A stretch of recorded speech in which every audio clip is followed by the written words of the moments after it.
What's up everybody, Unrested here, and I'm back with another JFAQ. Today's JFAQ is concerning a little bit between fashion and necessity. Kind of a strange thing you might think. Why would those two suddenly come together in one JFAQ? I have done JFAQs in the past about Japanese fashion and stuff like that. Different archetypes of Japanese fashion, such as the b-boy, the lolligoth, and different things like that. But that's not what I'm talking about today. Today what I'm talking about is some stuff you may see Japanese people wearing in multiple videos about Japan that you're like, why do I always see Japanese people wearing that? Or sometimes Korea too tends to wear a lot of the same things.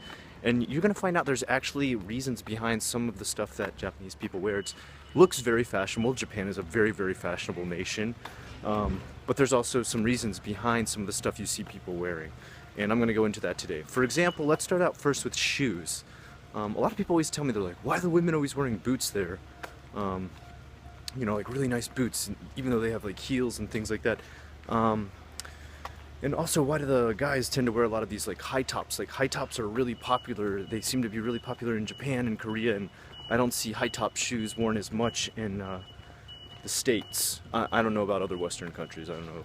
You can let me know in the comments if high tops are popular there. But they're definitely popular here in Japan and in Korea too. Definitely, probably even more popular in Korea. They seem to have a lot of K-pop influence of wearing high top shoes. And if you don't know what I mean by a high top shoe, I mean like the ankle area is where the shoe starts and it works itself all the way down to the toe. Well, there actually is a reason behind boots and high top shoes. It's the fact that in Japan you do a lot of walking. Now, that being said, you will still girls wearing heels is still seen quite a bit, which I honestly don't know how you girls do it. One time, hold on for this train, wait for this train. One time for Halloween, my Halloween costume was just to dress up as a girl, and I wore heels to try and dress up as a girl. Those are murder. I don't know how you do it. I had one night, just one night I had to wear it, and it was like, I think I put them on for 2 hours and then walked around barefoot for the rest of the time, because that is murder. What are you doing to yourselves, guys? Girls, guys, girls. But anyway, the boots and the high tops are great for cushioning for your feet, and when you do a ton of walking, things like Converse or shoes with very thin soles do not insulate your feet enough to take the amount of shock and absorption of the concrete that you walk on every day. And in countries like America, we don't really do as much walking. Maybe if you're in like New York, where things are accessible by foot, you do. But in other parts of America, you know, you're miles from everything. You gotta jump into your car just to go to the conveni. You may not know this, but when you walk and walk every day, your feet easily become sore or tired. That is also the reason that you see Japanese people put slippers on inside their house. Oftentimes, the floors below the linoleum covers are solid concrete. They are just hard, solid concrete. You remember, they've got to be structured pretty well and pretty hardcore because you've got earthquakes, and they're just going to shatter anything that's, you know, less than a very secure footing. And, you know, that's great for structural integrity, but that is not great for the soles and heels of feet. And I have made this mistake in the past where I thought, oh, you know, just because I'm a gaijin, I'm not going to wear the slippers. And most of the time the reason for that is because slippers tend to not fit me. If I go over to somebody's house, the slippers are so damn narrow or so damn small that my heels stick out the back. Well, over time you quickly learn that you either need to bring your own or have your own at the house and walk around in them, or you will end up with very sore feet very quickly if you are doing a lot of walking around that area. For example, if you have cleaning to do around your house for the day and you do not wear those slippers, you will find yourself with very sore feet at the end of the day. Same goes for just walking around Japan. I highly suggest you wear very well padded shoes. Wear something with a lot of cushioning. Skateboarding shoes tend to work really well for me. Not for everybody, that's okay. Just giving you an example of something with a lot of cushioning. That being said, moving on from there, you may see a lot of people in Japan tend to carry shoulder bags or bags with a single strap, or tote bags or messenger bags. You don't see as many gigantic backpacks unless they're on those little kids who go to school and they're required by their school to wear them, and that's why they have those.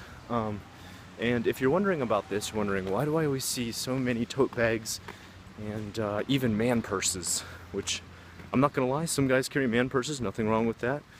you know, some make a fashionable statement with those. Um, that being said, the reason for that is because when you get on the train, if you have a giant backpack on and the trains are crowded, like you may have seen in multiple YouTube videos, such as the Tokyo ones of people being pushed onto the trains, having a giant backpack on is super annoying to everybody else on the train. Let me tell you, if you are that guy with a massive hiking backpack on in the middle of the train, you're going to be hitting everybody in the face, the shoulders, and the back constantly with every tiny bit of movement you make. And there's even signs on the train that have these comically large backpacks on people hitting other people, and it's just saying, hey, watch out for your backpack, it's really annoying. So it's so much a concern that it's even been brought up as like a PSA announcement on trains. So there's no law against it. You don't have to not wear a backpack that is a big shoulder backpack, but if you are going to do as such, I highly suggest you don't pack a lot into it. I myself, I have one on right now, you can see. Mine is not so large and big, and I tend to always take mine off and set it down between my feet when I do sit down. The main reason I have to have a backpack like this is mostly due to the fact that the sketchbooks I carry do not fit in a regular messenger bag. So to keep them safe and not folding, this is what I carry. That being said, those are two different aspects of functional Japanese fashion.